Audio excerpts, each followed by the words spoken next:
¿Lo están viendo? Sí, sí, se está Sí, viendo, sí, se está sí. viendo. ¿Se ve bien? Perfecto. Lo que quiero ver es... ¿Ven la barra de la izquierda o ven solo la central? No, también se ve la barra a la izquierda, si querés poner Sí, presentación voy a poner ahí. presentación con diapositivas. Manejando... Perfecto. Ahí estamos, ¿no? Perfecto. Ahora vamos a hacer otro intento. Esto es en vivo. Ahí está. A ver si pasaba. Bueno, Eh, hoy vamos a hablar un poquito de lo que es la informática jurídica documental y la informática jurídica de gestión. ¿Se acuerdan antes del parcial que habíamos terminado con aquella imagen, con aquel gráfico sorprendente hecho por el profesor Antúnez, que era algo así como un círculo dividido al medio y teníamos la informática jurídica en sentido amplio, era todo ese círculo, teníamos una mitad que estaba dedicada al derecho informático y la otra mitad que estaba dedicada a la informática jurídica en sentido estricto. Nosotros nos vamos a dedicar a la informática jurídica en sentido estricto, a esa mitad del círculo. La otra, que era el derecho informático, que se acuerdan que era en la rama del derecho que estudia y que normatiza en los avances tecnológicos, las tecnologías de la información y la comunicación, y por este lado la informática jurídica lo que hace es justamente buscar cómo aplicar las herramientas de la informática para mejorar la gestión y la tarea de los juristas. Entonces, esa rama, la informática jurídica en sentido estricto, se divide en tres: informática jurídica documental, informática jurídica de gestión e informática jurídica decisional, que no la vamos a abordar hoy. Vamos a empezar por la informática jurídica documental. ¿De qué les estamos hablando nosotros cuando hablamos de informática jurídica documental? Les estamos hablando de esta parcela, digamos, de la informática jurídica en sentido estricto, que lo que busca es ordenar y recuperar textos jurídicos. Ahora, ¿de qué les estoy hablando? Cuando hablamos de bases de datos en las que nosotros buscamos información jurídica y la queremos recuperar, a esto se dedica la informática jurídica documental, a cómo ordenar esta información jurídica y cómo podemos hacer nosotros para luego recuperarla. Lo que no estoy viendo es el chat. ¿Vos lo ves, Ignacio? Eso, Sí. ahí va. Eso te iba a decir, para ver el chat hay una barrita al costado que tenés que hacer una cosa rara, pero no importa. Vos seguís la presentación y yo te hago de preguntador, Perfecto. de Porque mediador del chat. para saber si están escuchando bien, si todo se ve bien, Por ahora está todo bien todo y nadie perfecto. hizo ninguna pregunta. Así que, Genial. Entonces, lo que podemos decir de la informática jurídica documental es que estudia y lleva a la práctica los métodos de conformación, es decir, cómo estructura la información y la consulta de esa base de datos, cómo busco en esa base de datos, ¿sí? De estas fuentes de información habitual que empleamos todos los operadores del derecho. Estas fuentes que pueden ser leyes, doctrinas, jurisprudencia. Tenemos varias definiciones en los manuales, pero yo elegí una de Peña que dice que la informática jurídica documental pretende dar solución a las dificultades en el trabajo de recuperar documentos en amplios repositorios, en amplias bases jurídicos. Y lo que él está diciendo es que en el día de hoy tenemos tanta proliferación de documentación jurídica, de leyes y de textos, que lo que estamos necesitando son potentes motores de búsqueda. ¿Qué se modificó digamos, de 20 años a la fecha? Justamente el volumen y la necesidad de contar con mejores instrumentos jurídicos para recuperar más rápido la información. ¿Cómo vamos por acá?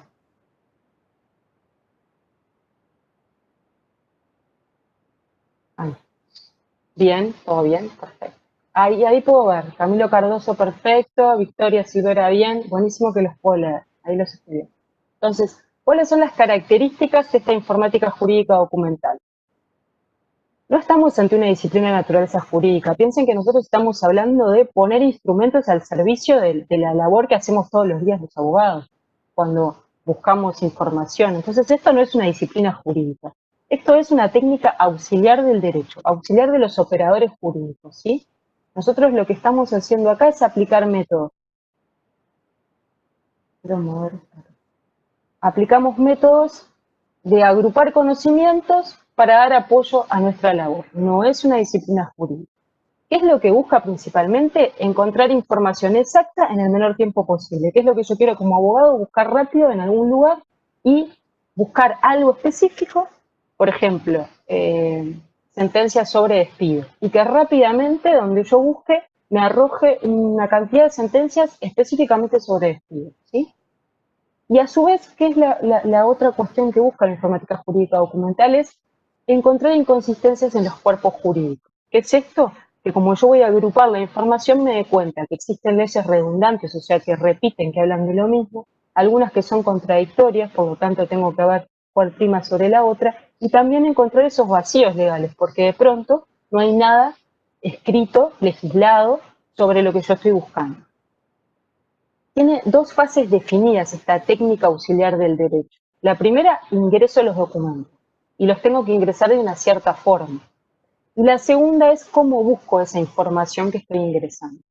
¿Por qué decimos que el ingreso de los documentos tiene que ser de determinada forma? Porque, a ver, para que yo pueda estructurar un cuerpo jurídico y pueda recuperar la información, no es que yo junto todas las sentencias, las pongo en un Word o las pongo en un Excel y después eso me va a devolver la información que busco, no. Tienen que estar agrupadas de alguna manera mediante la cual yo cuando hago una consulta me devuelva la información que yo quiero, porque si no es imposible, digamos, voy a tener que buscar una por una, hacer un trabajo manual, que es justamente lo que esta técnica busca evitar. ¿Sí? Lo que estamos buscando es recuperar información en el menor tiempo posible.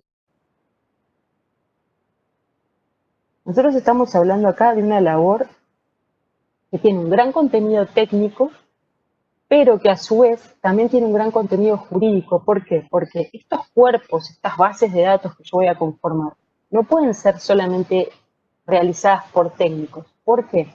Porque hay características y dificultades que presenta el lenguaje jurídico. Nosotros hablamos de una cierta forma, ¿sí? ¿Alguien habla? Sí, pero me parece que fue sin querer, que fue una apertura de micrófono sin querer. Perfecto. Nosotros hablamos de cierta forma que no es el lenguaje común. Esa cierta forma en la que hablamos y los significados que tiene nuestro lenguaje particular, como también lo tiene, por ejemplo, el de los médicos, hay que tenerlo en cuenta cuando se conforman esta información. Gabriela dijo auto es uno. Está diciendo algo Gabriela, pero solamente puedo ver.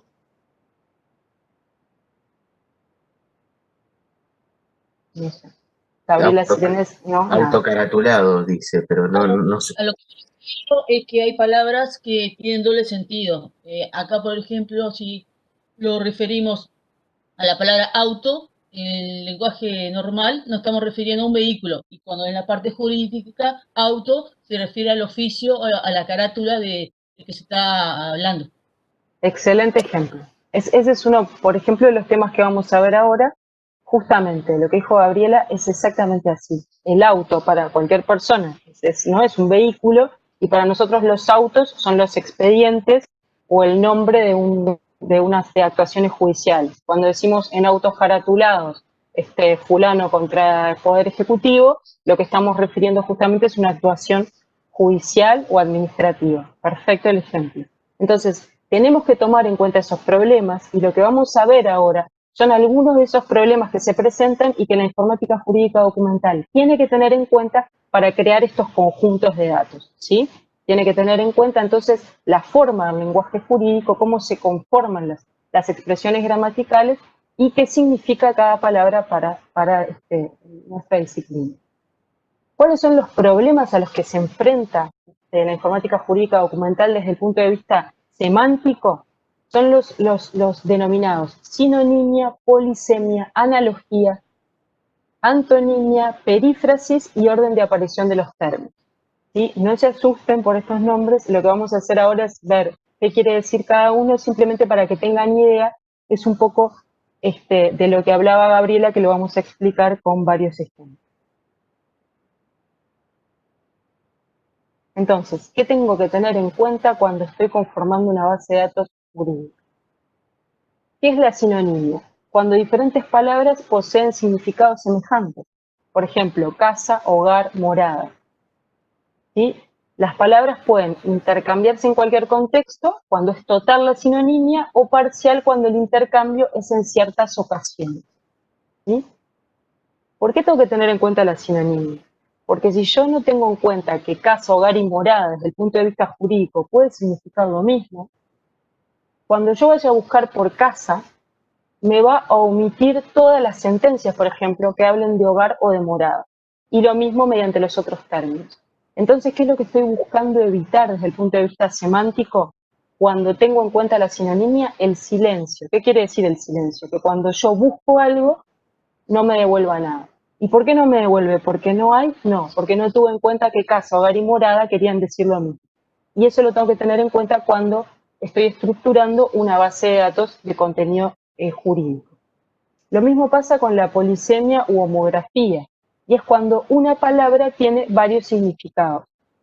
El caso de auto, por ejemplo, era un caso que podía aplicar a la polisemia. Acá pusimos, por ejemplo, lo que tiene que ver con la palabra sierra, que puede aludir a una cordillera o montaña o también a un tipo de herramienta. Entonces piensen, puede ser un homicidio que haya pasado en una sierra, porque es una montaña, o puede ser un homicidio que haya sido cometido por una sierra, ¿sí? En la polisemia de la homografía es muy importante el contexto. El contexto va a ser a la significación de la palabra también. Entonces, no solo tengo que tener en cuenta lo que quiere decir, sino también el contexto en el cual aparece la palabra. La analogía, cuando diferentes vocablos nos traen a escena similares ideas. Por ejemplo, mora, retardo o término y plazo, ¿sí? Entonces, yo puedo decir, bueno, la mora y el retardo, o el término y el plazo, la mora es lo mismo que el retardo, entonces yo busco por mora en el cumplimiento de una obligación y capaz que está por retardo en el cumplimiento de la obligación. También la tengo que tener en cuenta cuando estoy cargando una base de datos y cuando estoy viendo cómo se recupera la información. Antonimia, se produce entre dos palabras de sentido opuesto. ¿Es parecida a la sinonimia? ¿Cuál? ¿La antonimia o la que vimos antes?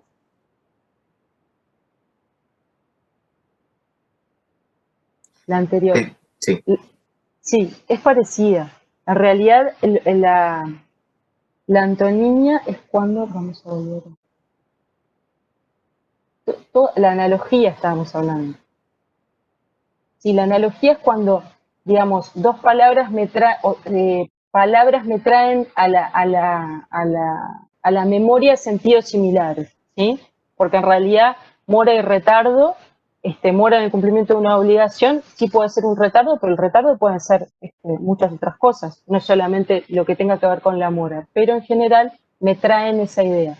La sinonimia es cuando son palabras que tienen el mismo significado, ¿sí? No me traen una idea, sino que en realidad significan lo mismo dicho de diferentes formas. Son similares. No se preocupen, es para que ustedes tengan idea de lo que estamos hablando. En cuanto a analogía, no sé si ustedes ya estuvieron dando privado primero. Yo no sé cómo es el asunto, si ustedes estaban dando derecho privado. No, me dicen civil. Personas, ahí va. Bueno, cuando se explica un poco antes toda la parte que tiene que ver con formas de interpretar el derecho. ¿Vieron? Ahí va, las lagunas, que el profesor Ramírez es el que más habla al respecto. Bueno, ahí hay un asunto que tiene que ver con analogías, situaciones que traen la misma idea similar a la cabeza. Claro. Por ahí, si ustedes se acuerdan de eso. De interpretar e integrar el derecho. Y también sabrán, hablando un poco de eso, porque ustedes estaban viendo penal, la parte general, que no podemos usar la analogía, por ejemplo, en las normas penales. Y un poco por eso, cuando abordemos el tema de delitos informáticos, vamos a ver un poco de eso. Pero no nos vayamos de tema, eso es más interesante. Siempre que sea pro, reo, creo, no, pero la analogía en principio no sería. Sí, vamos a verlo cuando veamos delitos informáticos, ¿sí? Bueno, volvamos a la antonimia, volvamos a esto. Es más, lo de los delitos es un poco más emocionante, pero tenemos que volver a esto. Lo vamos a pasar rápido. Antonimia. Se produce entre dos palabras de sentido opuesto. Por ejemplo, legal e ilegal. ¿Qué quiere decir esto? Tengo que tener en cuenta que una persona que está buscando algo que no es legal también está buscando algo que es ilegal, ¿sí? Entonces, los antónimos sirven para ampliar búsqueda. Es muy importante en la recuperación de la información, ya que quien busca información relativa a ilegal también está interesado a lo relacionado a lo no legal, lo que les decía recién. Entonces tengo que tener en cuenta que poner no legal e ilegal va a ser lo mismo. ¿Por qué otra vez? Porque si no voy a tener silencio, voy a buscar por ilegal y como solamente cargué que recuperara lo que era no legal, todo lo ilegal me va a quedar afuera. ¿Me entienden? En esto está pensado para cuando yo busco la información. Yo la puedo buscar de distintas formas. Perfecto. Perífrasis. Se trata de dos diferentes formas de expresar la misma idea. Por ejemplo, ruptura unilateral del contrato de trabajo. Es lo mismo que diga despido. ¿Sí?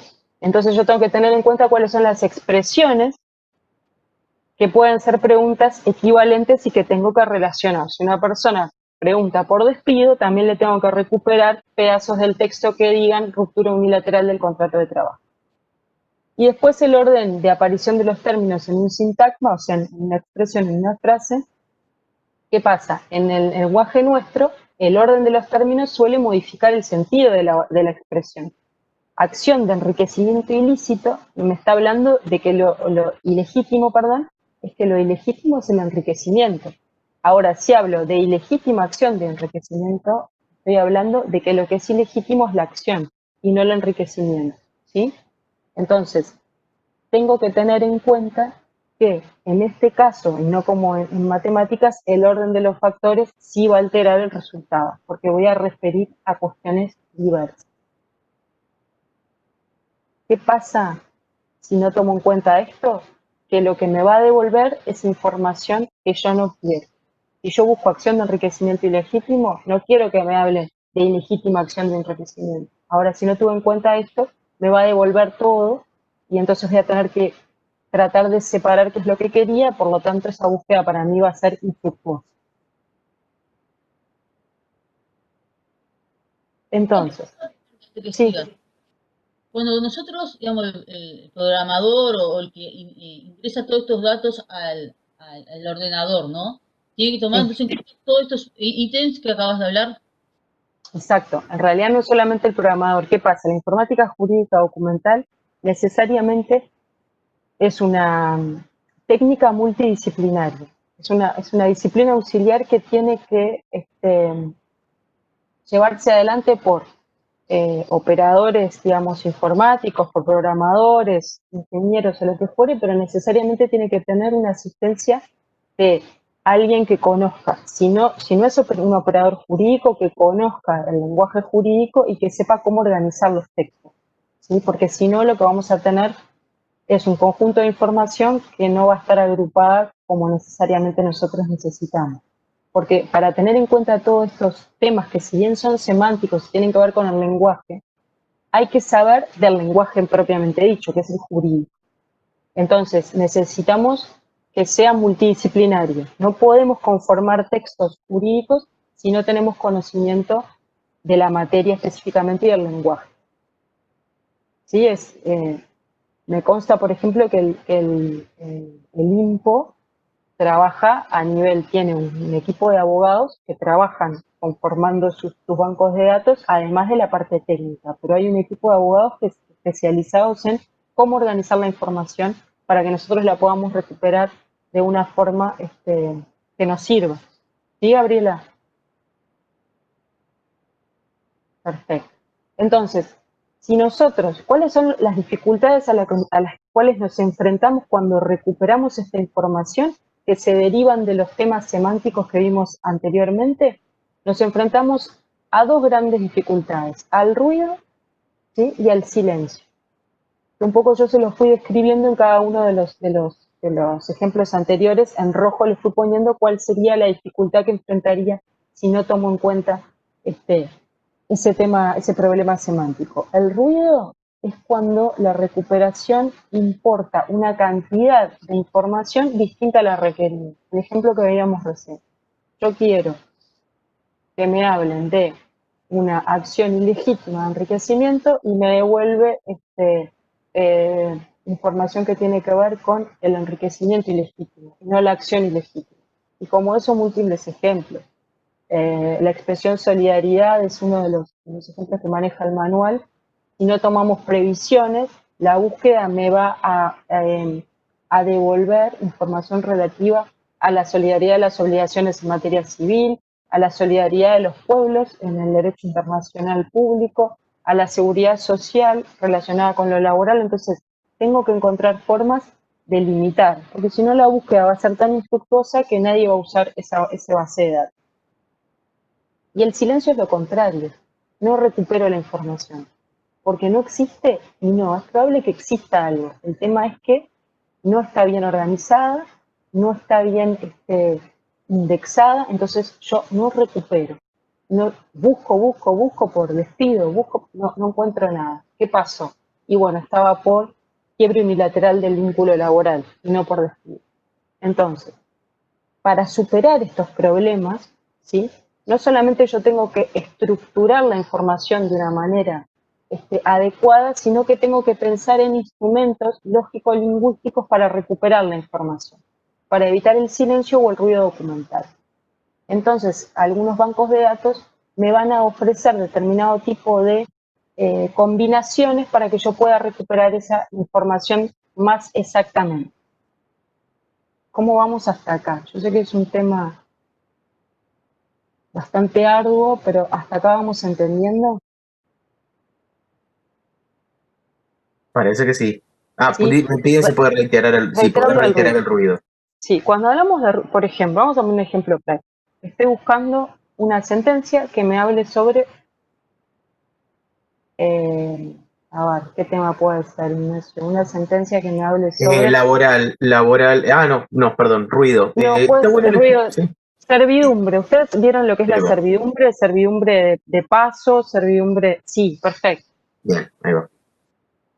Estoy buscando una sentencia que me hable sobre una servidumbre de paso. En bienes, perfecto.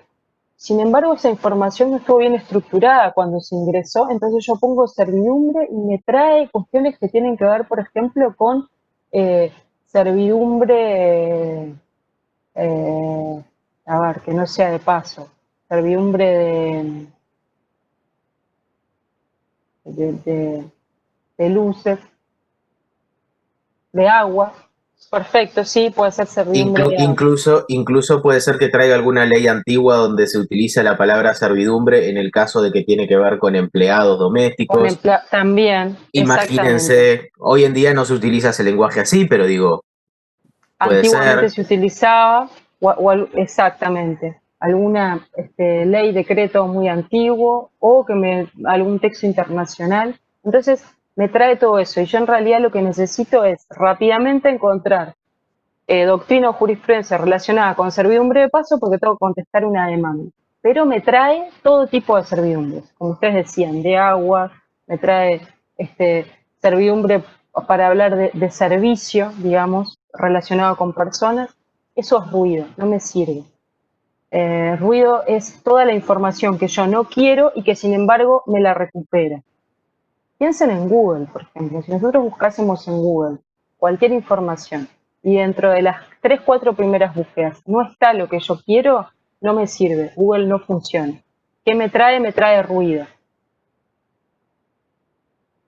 Pero talle, me paso. Me Gabriela, pasó para el trabajo que tenemos que entregar en taller de informática. sí. Antes que tuviera la clase donde se podía conseguir las fuentes académicas, yo entré a Google y me salió para cualquier lugar el tema y tuve que después ir yo discriminando o seleccionando qué es lo que era útil y qué no, hasta que después me tuve la fuente oficial de Pimpo y en este caso Claro. Porque Google en realidad, si bien digamos, es un gran recopilador de información, es de todo tipo de información. Entonces, desde el punto de vista jurídico nos va a traer más ruido, o sea, siempre nos va a arrojar alguna búsqueda, porque su motor es muy potente, pero nos va a traer ruido, que fue lo que le pasó a Gabriela. ¿Por qué? Porque la mayoría de las cuestiones no van a ser jurídicas, van a tener alguna palabra relacionada, pero no van a ser textos académicos, ¿sí? ni sentencia. Eso para nosotros es ruido. El que me preguntó sobre el ruido, ¿le quedó claro? Me trae cosas que no quiero. Eso es el ruido. Sí, perfecto. Entonces, mecanismos de recuperación que nos proponen algunas bases de datos. Ustedes habrán visto que muchas veces cuando van a buscar información, les proponen que usen determinadas palabras para encontrar más rápido esa información.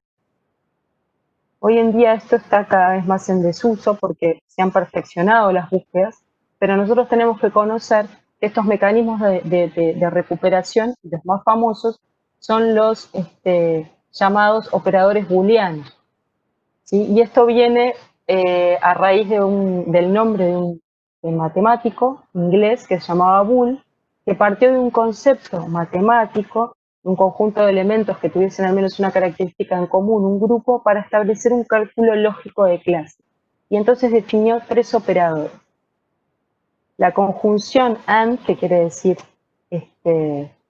y, cuando nosotros queremos, por ejemplo, que sean normas jurídicas, entonces ponemos normas y jurídicas, and, ¿no? Está lógicamente en inglés, or, que es disyunción, que es cuando nosotros queremos normas o jurídicas, ¿sí? O sea, queremos las que nos dé normas o que nos dé jurídicas, y por otro lado, lo que es la negación, que es queremos normas, pero que no sean jurídicas, todas las otras. Entonces nosotros usamos estos operadores, las bases de datos nos dan estas posibilidades para recuperar la información de diferentes maneras.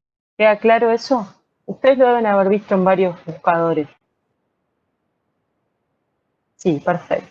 Entonces, estos operadores son los denominados operadores booleanos. ¿Sí? Dice, pregunta si Victoria si se puede repetir, creo, ¿no? Sí. Sí, lo acabo de... Sí, perfecto. Para recuperar la información, nosotros tenemos determinados mecanismos que nos han propuesto o que personas que estudian estos temas han logrado encontrar para que la recuperación de la información sea más exacta y más rápida. Estamos buscando evitar el ruido y el silencio, ¿sí? Es lo que estamos buscando evitar.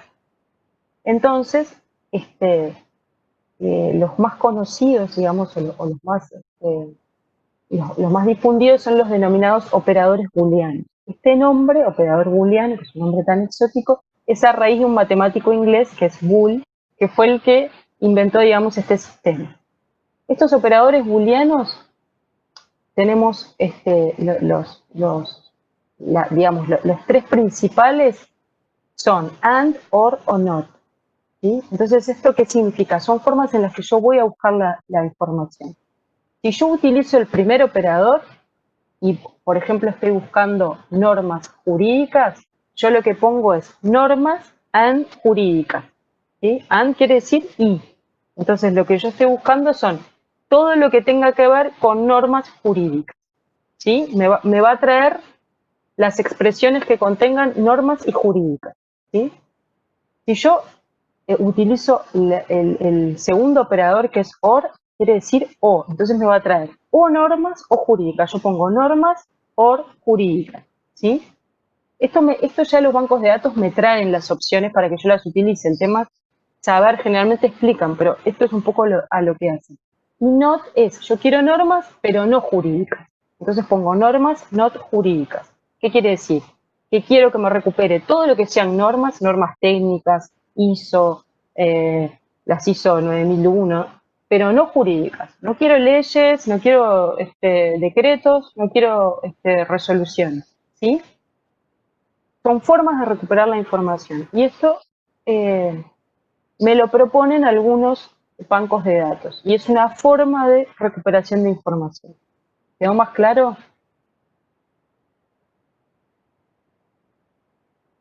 Sí, perfecto. Estos operadores booleanos, a su vez, también pueden clasificarse en lógicos, de truncamiento y de proximidad.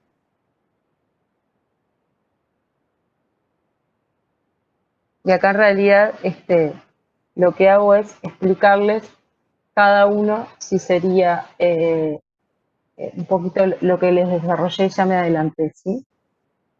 O sea que acá tienen la explicación ampliada de lo que yo les estaba explicando hoy, que me quedó muy bien, o sea, paso, me la acordé. ¿Sí? Entonces, acá, un poco para los que tenían la duda, ya esto lo acabamos de ver. ¿Sí? ¿Qué son de truncamiento y de proximidad? Los operadores de truncamiento de exactitud se utilizan para tener en cuenta variaciones en los comienzos, medios o finales de las palabras. Esto en realidad es cuando estoy buscando todo lo que esté relacionado, por ejemplo, con biblioteca. Entonces puedo utilizar determinados o un asterisco o un signo de interrogación al final de la palabra y me va a recuperar todos los documentos que contengan biblioteca, biblioteconomía, bibliotecario, bibliotecaria, etcétera, ¿sí? Es una forma de buscar la información, ¿sí? Y estos serían de truncamientos. En realidad yo no terminé la palabra, le pongo un asterisco, que eso me lo va a decir el propio banco de datos. Y me va a arrojar toda esta información. Es para quizás cuando no tengo claro bien qué es lo que estoy buscando, pero sé que se relaciona con un término o con una situación. Y los operadores de proximidad o de posición miden las distancias entre los términos buscados. Por ejemplo, si deben estar cercanos, unidos por un guión y similares. Para que tengan una idea, ¿sí? Simplemente eso, son formas en las que ustedes van a recuperar la información y normalmente los bancos de datos se las van a proponer. Ustedes van a entrar a hacer una búsqueda y van a encontrar todas estas opciones. Sepan que todas estas opciones, lo que a nosotros nos importa es que lo que están buscando evitar son dos situaciones, el ruido y el silencio. Y esas situaciones se generan por todo lo que vimos anteriormente que sucede con el lenguaje, especialmente el nuestro, que es el jurídico. ¿Sí? Con que ustedes tengan claro eso ya es suficiente. No creo que una pregunta refiera específicamente a los tipos de operadores. ¿Sí? Lo que queremos es que conceptualmente tengan claro. Y otra forma muy importante, y una de las más importantes, de evitar, digamos, los problemas con el ruido y el silencio en la información, es lo que tiene que ver con la utilización del tesaurus. El tesaurus es un diccionario que permite reconocer situaciones y expresiones jurídicas buscando antónimos y reagrupando sinónimos. Es un diccionario también analítico que excluye nociones afines no necesarias, formas no deseadas, disminuye las figuras que vimos polisémicas y sinomias. Básicamente, ¿qué es el tesaurus? Es un sistema de clasificación y ordenación de textos y documentos en relación de las funciones que tienen las palabras, ¿sí? Y opera básicamente en tres niveles, y esto es lo que quiero que tengan claro.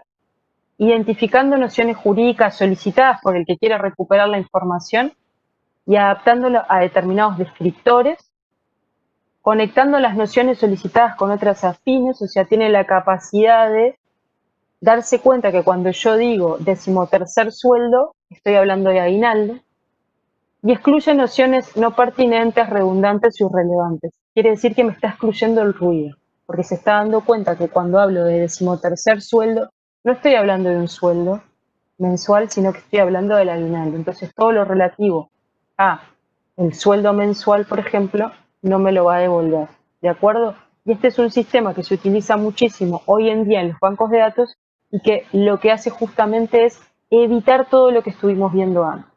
Y probablemente cuando yo aplico un tesaurus, que es algo que va a estar en el sistema, yo no lo voy a ver, se creó antes, no sea necesario que use los otros operadores que vimos recién, de truncamiento, de proximidad, ¿sí? Los operadores booleanos. Generalmente el tesaurus me va a resolver y yo ya voy a poder recuperar la información simplemente escribiendo la búsqueda.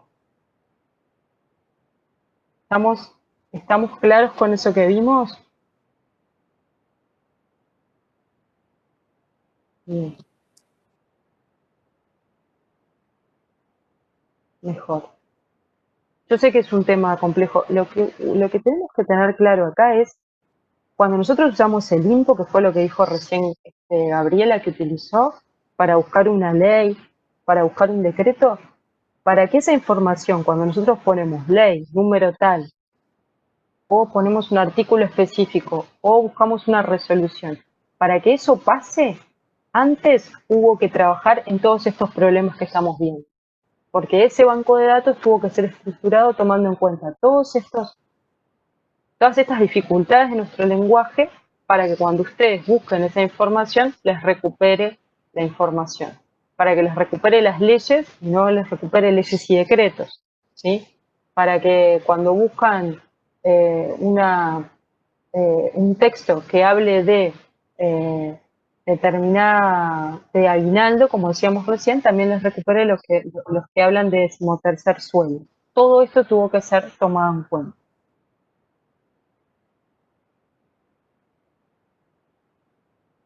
Entonces, cuando nosotros hablamos de bancos de datos jurídicos, ¿sí? ¿De qué estamos hablando?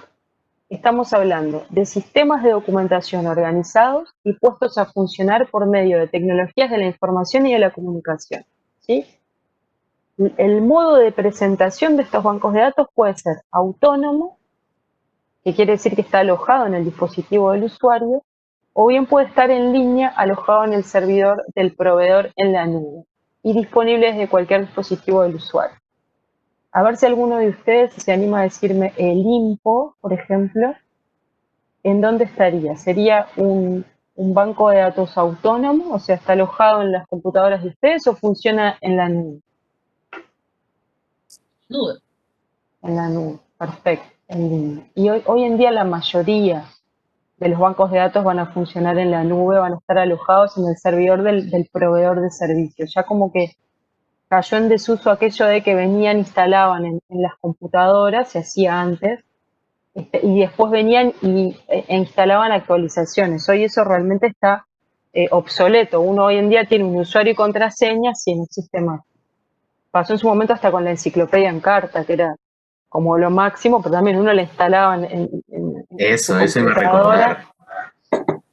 Era genial. La No encarta era existía. como, wow, ¿y qué encarta tenés? Y tenías que ir actualizando con un CD nuevo. No, tengo la 2001. No, yo la 2002. Oh, Claro, en fin. estamos hablando de algo prehistórico para ustedes, ¿no? Pero era como, era lo máximo. No existía Google Maps, no existía Street View, no existía nada de todo esto espectacular que tenemos ahora. Bueno, entonces la Encarta era como tridimensional. Entonces, en vez de buscar en las enciclopedias de las casas, tenías, y estaba instalado en tu computadora, justamente, y las actualizaciones eran con CD. Eso, digamos, hay que saber que existía. Jugaba todos los días los mismos juegos, claro. Con el tema de los juegos lo mismo, obviamente las actualizaciones también se compraban los juegos. No era esto que se actualiza en línea y que salen las temporadas nuevas, eso no existía. Bueno, entonces estos sistemas de datos hoy en día la mayoría están en nube y se van actualizando automáticamente. Tenemos un usuario y una contraseña. Algunos son pagos y otros son, por ejemplo, libres como el Info. Pero hay muchos bancos de datos, sobre todo de jurisprudencia y de doctrina, CADE, la ley y demás, que tienen servicios que son pagos y en los que uno puede encontrar más texto. ¿Qué suelen contener estos bancos de datos jurídicos? Índices de referencias a los títulos de los textos, abstracts o resúmenes del contenido de los textos, y otra forma a veces es incorpora el texto íntegro que se puede recuperar mediante palabras claves o descriptores. Son formas también de almacenar la información. Algunas bases de datos almacenan solamente índices y referencias, otras almacenan estos resúmenes o abstractos que muchas veces se los solicitan al propio autor. Ustedes habrán visto artículos que se encabezan con palabras que describen el principal contenido y un resumen hecho por los propios autores. Y eso es a los efectos luego de la recuperación de la información, porque los mejores resúmenes y las mejores formas de decir de qué tratan los artículos son las realizadas por los propios autores. En general, los textos denominados papers o documentos científicos que tienen una investigación que los sustenta, tienen estos resúmenes realizados por los propios autores para que después nosotros podamos recuperar la información. Y otros incorporan los textos completos que se recuperan mediante determinadas palabras claves o descriptores.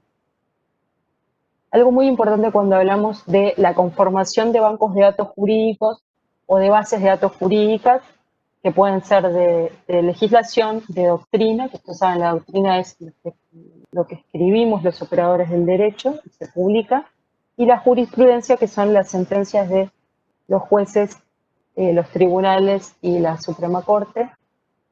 El profesor Antúnez siempre dice que esto, digamos, es una tarea no necesariamente objetiva. Lo que queremos decir con esto es la labor de quien conforma bancos de datos jurídicos es una labor muy importante porque siempre hay una labor de selección. Yo no puedo poner toda la información que tengo en un banco de datos jurídico, entonces yo voy a seleccionar determinada información. Si mi selección no es lo más objetiva posible, yo puedo estar conformando un banco sesgado o parcial, en el que cada vez que yo busque algo vaya dirigido hacia una corriente doctrinaria, jurisprudencial o incluso hasta legislativa. Porque como ustedes saben, en derecho nosotros tenemos varias bibliotecas y además tenemos pensamientos que no son, que muchas veces son opuestos, y también tenemos jurisprudencia que va hacia un sentido y luego cambia, como por ejemplo puede ser la de la Suprema Corte de Justicia. Incluso tenemos jurisprudencia de tribunales de apelaciones que va a ser distinta a los juzgados letrados de primera instancia. Entonces, ¿a qué vamos con esto? Hay que ser muy cuidadoso y también hay que tratar, cuando uno busca información, de buscar en la mayor cantidad de bancos o bases de datos posibles y fuentes posibles para cotejar, que no estemos viendo un pedazo parcializado de información. ¿Sí? ¿Quedó claro esto último, que es muy importante?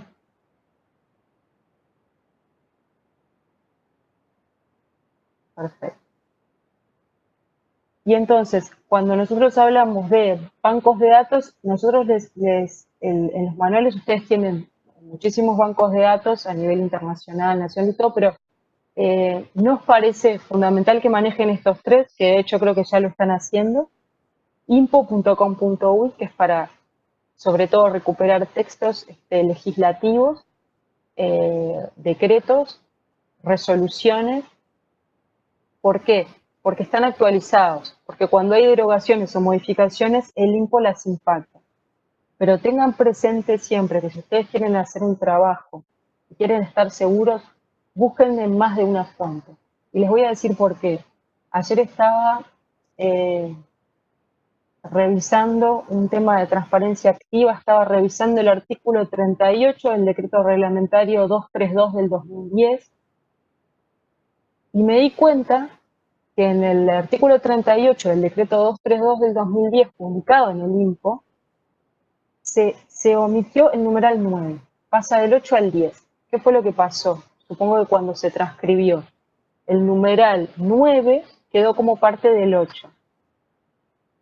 Y me di cuenta porque estaba cotejando, porque tenía otro texto, ¿no? Otro decreto, y me di cuenta, me faltaba algo y me percibí. ¿Qué quiere decir esto?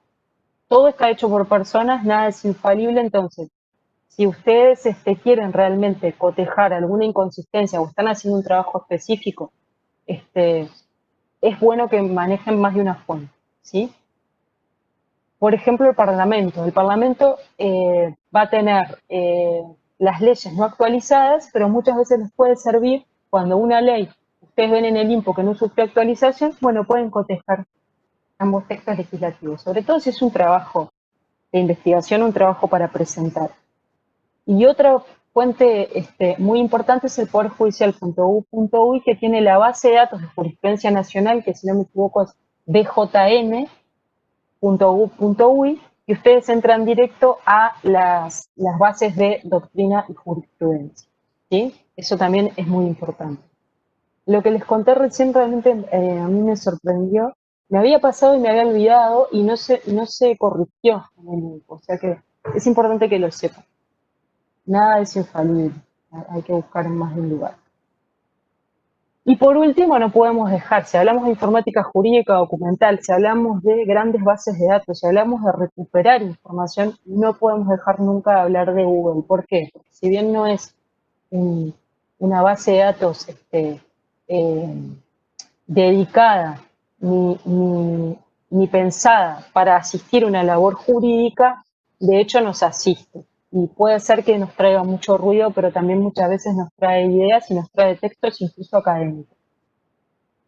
Yo creo que lo que muestra Google es la evolución de lo que son las bases de datos y la recuperación de información, la evolución en su máxima expresión. Ojalá nosotros tuviésemos, como operadores jurídicos, bases de datos conformadas y que funcionasen como Google para nosotros. Nuestra labor se vería realmente acelerada y mejorada. ¿Cómo funciona Google, básicamente? ¿Qué es lo que hace Google? Google rastrea las web accesibles, o sea, nosotros ponemos una búsqueda, web lo que hace es rastrea todas las webs, almacena, las indexa, almacena sus títulos, digamos, y después nos ofrece una búsqueda, pero que antes esa búsqueda pasó por un filtro de qué es lo que Google interpreta que nosotros vamos a estar interesados en ver. ¿Qué quiere decir? Que los primeros resultados que nos va a arrojar van a estar ordenados en función de las preferencias que Google sabe que nosotros tenemos porque ya estudió búsquedas anteriores nuestras. Google no es que almacena la información, Google simplemente indexa, guarda por determinado tiempo esas indexaciones, pero no es que tiene una gran base de datos. Su base de datos es la web entera.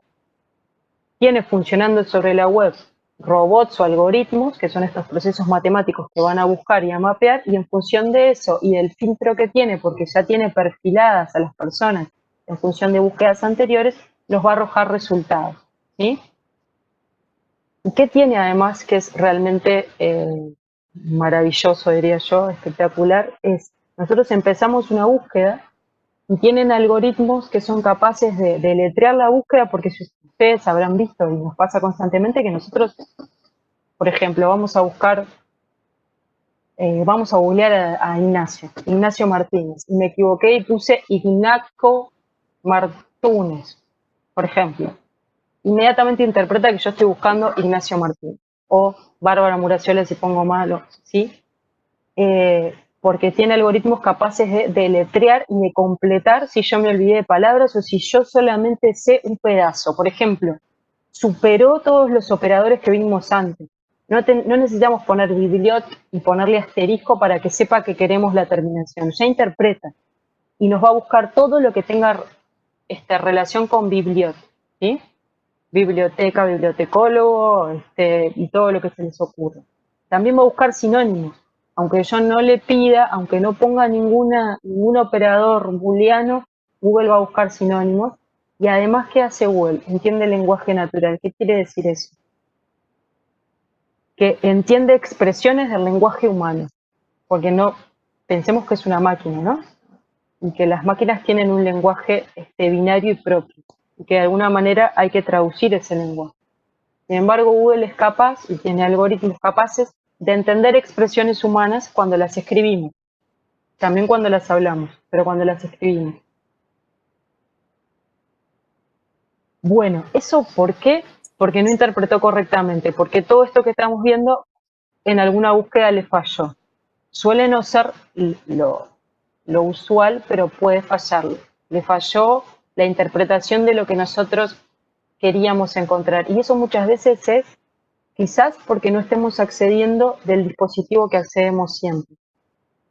Ustedes, esto ya lo vimos en otra clase, si ustedes acceden desde su celular y acceden después desde un celular que no sea el de ustedes o desde una PC que utilicen menos o que utilicen para otra cosa o que sea de otra persona de la familia, los resultados de búsqueda van a ser distintos. ¿Por qué? Porque Google asocia a los dispositivos las búsquedas. Pruébenlo porque es realmente, es genial y un poco también a veces un poco da de miedo ver que si ustedes hagan la misma búsqueda desde el celular de ustedes y desde un celular de otro amigo que tengan al lado, busquen lo mismo. Van a ver que los primeros resultados son distintos. Exacto, con la computadora nuestra y la de nuestros hijos va a ser absolutamente distinto, porque sabe cuáles son las búsquedas y los intereses. Pudo fallar entonces, o que interpretó mal y no tiene bien perfilado al que está haciendo la búsqueda, O lo otro que pudo pasar es que justamente sea un dispositivo que nosotros no utilizamos, o que por ejemplo es un dispositivo de trabajo y estoy buscando algo que tiene que ver más con el ocio o con intereses personales. Entonces ahí como que lo despisto un poco, pero un poco. Yo creo que lo corrige rápidamente. Sí, pero tiene que ver con eso muchas veces. Y lo otro es que cuando nosotros buscamos más, exactamente, cuanto más usamos, más y hay temas fascinantes que yo quiero abordar dentro de poco, pero que tienen que ver con esto de cómo nos va llevando a, a que veamos y a que lleguemos muchas veces a, a situaciones extremas y parciales de la realidad, ¿no? Que es lo que se está estudiando ahora, que los algoritmos de Google se van radicalizando y parcializando la percepción que nosotros tenemos de la situación. Algo muy importante, usen Google Académico. Ustedes en el propio Google ponen Google Académico y lo que van a obtener es justamente publicaciones e información académica. Eh, Cuando a veces en los bancos de datos tradicionales que usamos los abogados no encuentran la información o lo que ustedes tienen, digamos, a los que acceden gratuitamente no encuentran, intenten con Google Académico, entonces ahí se publican papers, investigaciones, además tienen las referencias de los autores, pueden cotejar sus universidades, y eso les va a ofrecer información de calidad para trabajar incluso para los trabajos que tienen que entregar. Inténtenlo porque es realmente interesante de utilizar, ¿sí? Con esto estaríamos terminando lo que es informática jurídica documental. ¿Les quedó una idea clara o más o menos clara de qué estamos hablando, para qué sirve, cuáles son sus características? Sí, re claro, buenísimo. Sepan algo que para mí es importante. Probablemente cuando preguntemos vamos a ir a preguntar sobre los conceptos y sobre las ideas. Lean la sinonimia, las paráfrasis y todo lo demás, pero lo que yo quiero es que ustedes, ruido y silencio son importantes, el ruido y el silencio eso sí, pero tengan los conceptos y sepan cómo funciona, ¿sí? Eso es lo más importante. Y ahora deberíamos de abordar la informática jurídica de gestión, ¿sí? Y vamos a intentar terminar y cuarto para que los que tienen el parcial puedan ir tranquilos. Entonces vamos a seguir con la informática jurídica de gestión. Acuérdense, informática jurídica en sentido amplio, tenemos derecho informático e informática jurídica en sentido estricto. Informática jurídica en sentido estricto tenemos informática jurídica documental, informática jurídica de gestión, informática jurídica decisional. Vimos informática jurídica documental, ahora vamos a ver informática jurídica de gestión. La documental dijimos que se ocupa de recopilar la información jurídica y de recuperarla de la forma más exacta y en el menor tiempo posible. La informática jurídica de gestión, ¿de qué se ocupa? Se ocupa de automatizar procesos. Seguimos hablando de técnicas auxiliares a la tarea jurídica. ¿Qué está buscando? Automatizar procesos que normalmente nosotros desarrollamos en la labor jurídica y que son procesos que necesariamente no requieren, digamos, son repetitivos y que pueden facilitarnos la tarea. Lo que antes hacíamos en forma manual, mediante fichas o funcionarios que lo hacían, pero que era una tarea repetitiva, como por ejemplo notificar, hoy es posible informatizarlo. ¿Se acuerdan que habíamos hablado de que antes, cada vez que nos notificaba el juez de una resolución, nos iba a llegar a la puerta de nuestra casa o de nuestro estudio? Exacto, Camilo, que dediquen el tiempo a tareas más sustanciales. Ayer fue tema de debate en el taller eso. Sí, era parte del debate. En realidad, ¿qué pasa? Ayer lo que Ignacio estaba tratando de vender es un sistema que más bien tiene que ver con la informática jurídica decisional o decisoria, que es la que va a tratar el profesor el viernes, porque buscaba en realidad adelantarse, predecir decisiones. Acá cuando hablamos de informática jurídica de gestión, Parece que habla... estaban hablando de la noche, perdón. Perdón Ah, que perdón. te interrumpí. Claro, lo Ah, que sí, pasa es que alguno de ellos no tiene los dos, el taller y la clase con nosotros, ah, por eso. perdón, perdón. Entonces algunos Entonces, están un poco adelantados, capaz. Por eso. claro. Yo estaba hablando del taller que estaba Ignacio con el profesor, pero sí a lo que refirieron, que presumo que fue lo mismo de todas formas, porque es el mismo tema. Con el profe sí, pero con otros profes que ayudan, claro. Otros ayudan. Eh, si estaban hablando de aplicar inteligencia artificial a la toma de decisiones, en realidad de lo que estaban hablando era de la informática jurídica decisional, ¿sí? O sea, la informática jurídica aplicada a la toma de decisiones, que no sería esta, ¿sí?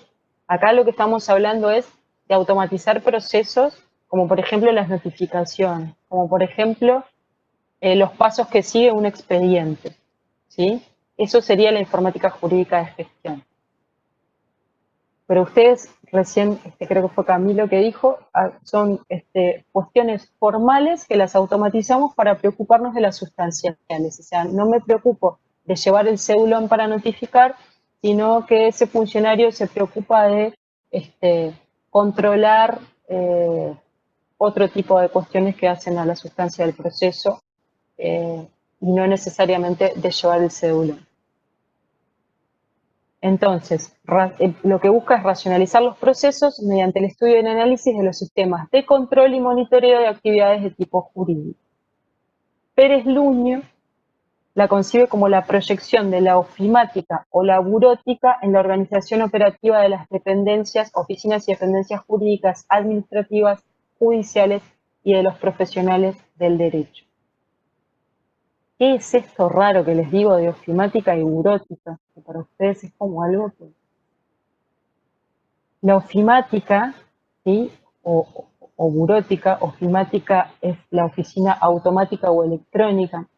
Muchas veces nosotros les estamos hablando de conceptos que para ustedes son impensables porque ustedes ya están en una época en la que todo esto ha sido realmente superado o ya forma parte de lo que ustedes conocen, ¿sí? Pero necesariamente les tenemos que mostrar cómo fue evolucionando. Entonces, la ofimática o burótica, que es esto, es la automatización de las tareas de una oficina, son denominaciones que suelen utilizarse justamente para eso, para denominar cómo automatizo tareas rutinarias, ¿sí? Se trata de articular la actividad de las oficinas o dependencias relacionadas con temas jurídicos, de manera de realizar ciertas actividades operativas sin la intervención humana o reduciéndola a su mínima expresión posible. Estamos diciendo lo mismo de distintas formas, ¿sí? Es automatizar procesos. Estandarizamos automáticamente tareas, básicamente de registro, contabilidad, certificación, notificación, mediante el uso de la informática. Ahora vamos a ver algunos ejemplos en la actividad nuestra. Entonces, básicamente la informática jurídica de gestión la podemos ver en tres grandes ramas que a su vez tienen que ver con las funciones del Estado, básicamente. La podemos ver en el área parlamentaria para asistir a la tarea que realizan los parlamentarios y el Parlamento. La podemos ver en el área de la administración para ver cómo la administración, el Estado, persona jurídica, realiza sus procesos, los automatiza, y lo podemos ver en la labor jurisdiccional, ¿sí? Cómo el Poder Judicial automatiza procesos. Entonces, básicamente, cuando pensemos en informática jurídica de gestión, pensemos en las tres grandes ramas, informática jurídica, que tienen que ver con los tres poderes, piénsenlo de esa forma. Informática jurídica parlamentaria, estamos hablando del Parlamento, del Poder Legislativo, informática jurídica en la función administrativa, estamos hablando de Poder Ejecutivo, informática jurídica en la función jurisdiccional, estamos hablando del Poder Judicial, ¿sí? Piénsenlo de esa forma, es como yo me represento la informática jurídica a nivel de la gestión, ¿sí? Ayudando, auxiliando estos tres grandes poderes, estas tres funciones, legislativa, administrativa y jurisdiccional. Si les parece, es una propuesta, pero es de la forma que yo, digamos, logro visualizarla. Entonces, ¿qué busca la informática jurídica parlamentaria? Automatizar procesos que tienen que ver con, básicamente, la formulación de las leyes y la tarea de los parlamentarios. senadores y representantes o diputados. ¿Sí? Tiene por objeto, entonces, ¿qué va a tener por objeto? Si ustedes lo piensan de esa forma.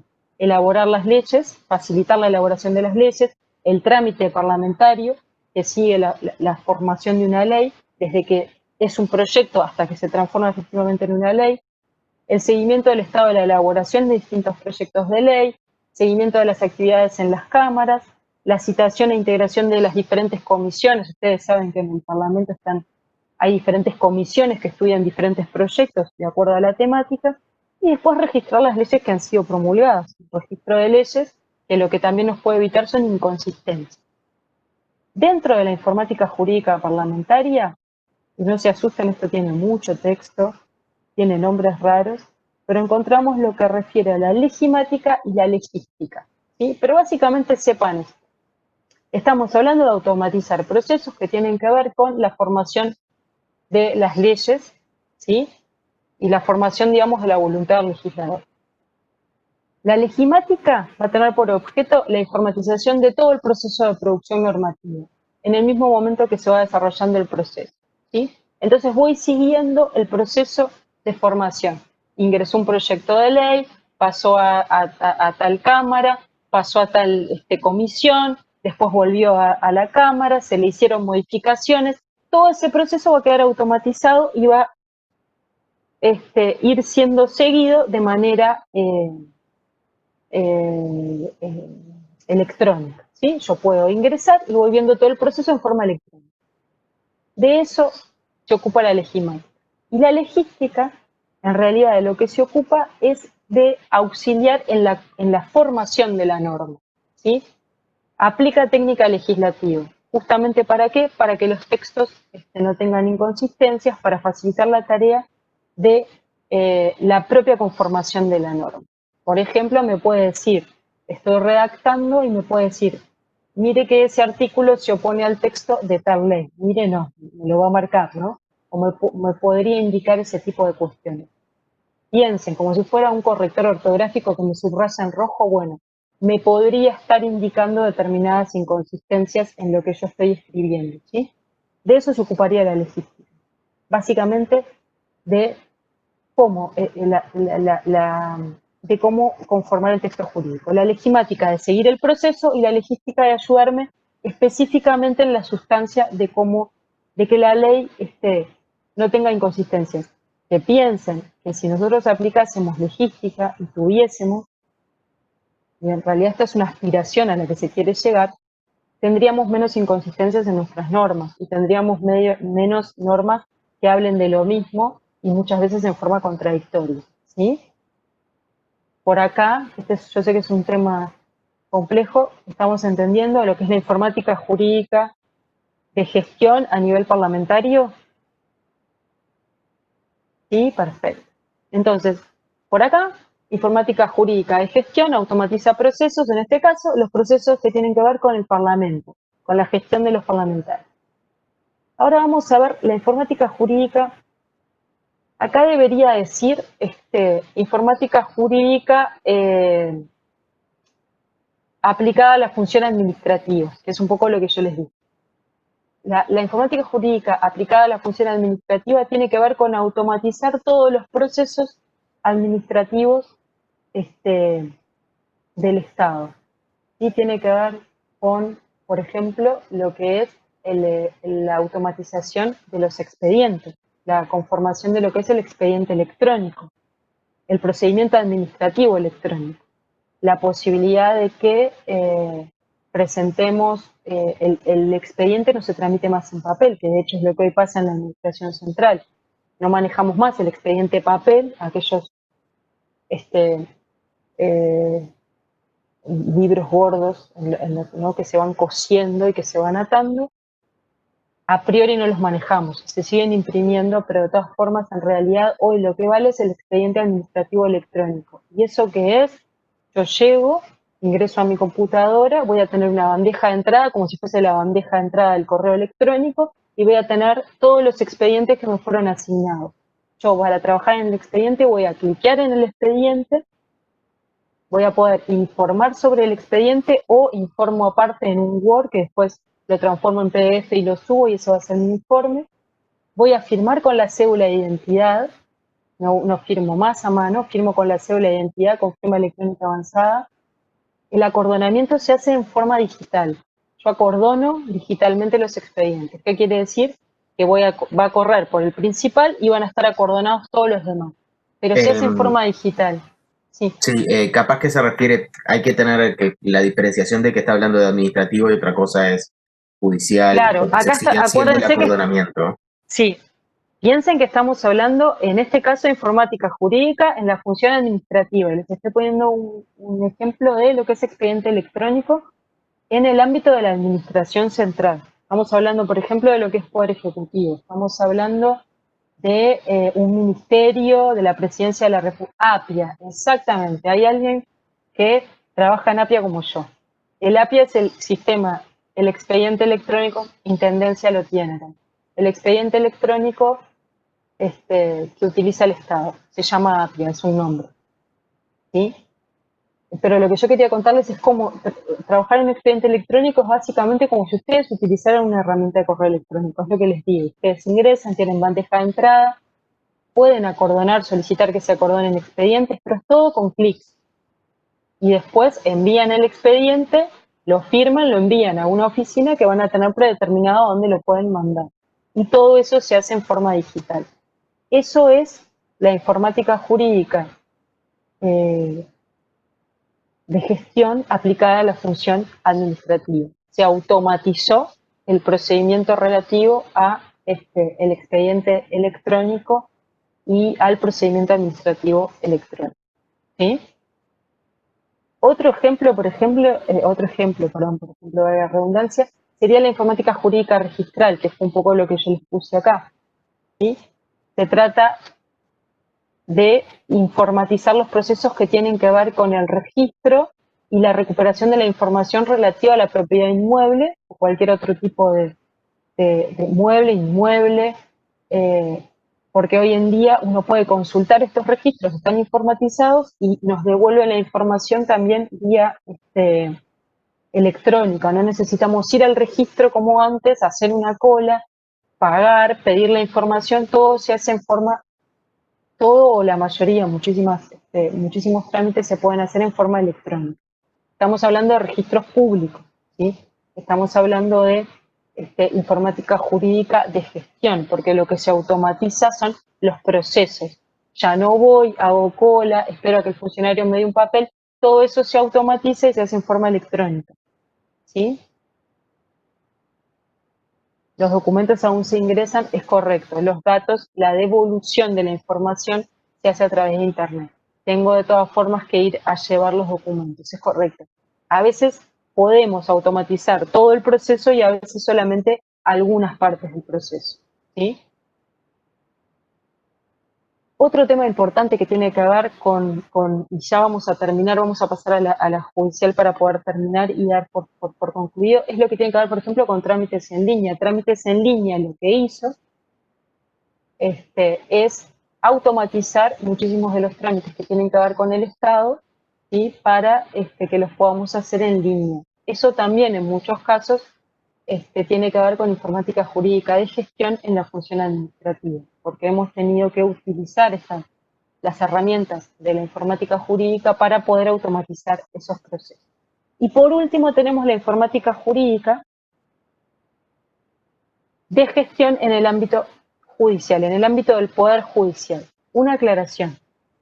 Los expedientes, de todas formas, por más que se utilice el expediente administrativo electrónico, muchas oficinas siguen cosiendo, imprimiendo los expedientes, porque muchas veces hay que enfrentarse también al cambio de paradigma o de modelo y siguen conviviendo los dos mundos, ¿sí? Por más que se utilice el expediente administrativo, en el ámbito de la administración central también se sigue usando el papel, no ha desaparecido.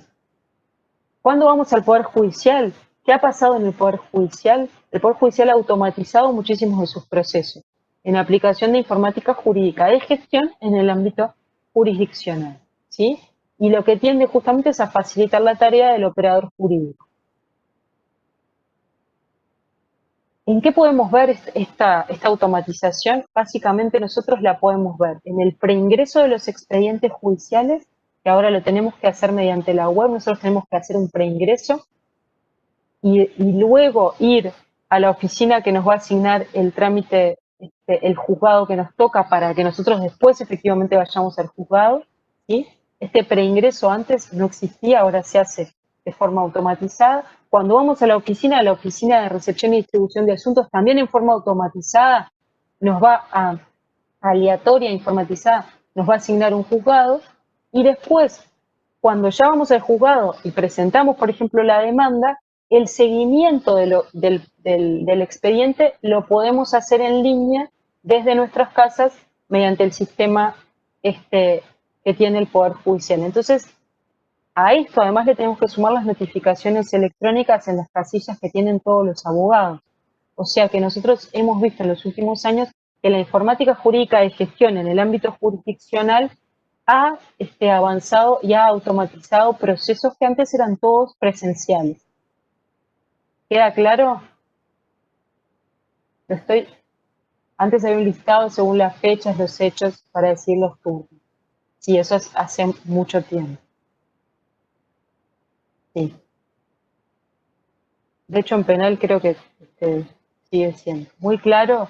Bueno, muchas gracias. Estoy apurando esta última parte para que podamos terminar y que puedan ir al parcial. De todas formas, si les queda alguna duda, lo podemos repasar el viernes, si les parece. ¿Sí? Porque por acá daríamos por terminado la clase. Muchas gracias. De verdad, piensen si algo no les quedó claro y lo vemos el viernes. ¿De acuerdo? Bueno, si es así, vayan a... Voy a tratar de salir de... Ignacio, ¿estás? Sí, sí, Sí, está. Sí, nosotros ya dijimos, Ana, que vamos a subir las PPT sí. y ese tipo de cosas. Hoy mismo queda subida la PPT. Sí, así tal cual está. Perfecto. Entonces, nos vemos mañana, van para el parcial y mañana seguimos con los debates. Bueno, me alegro que les haya gustado. Perfecto, muchísimas gracias a todos y Muchísimas bueno, nos gracias a vemos. todos. Nos vemos. Chao, chao. Hasta luego.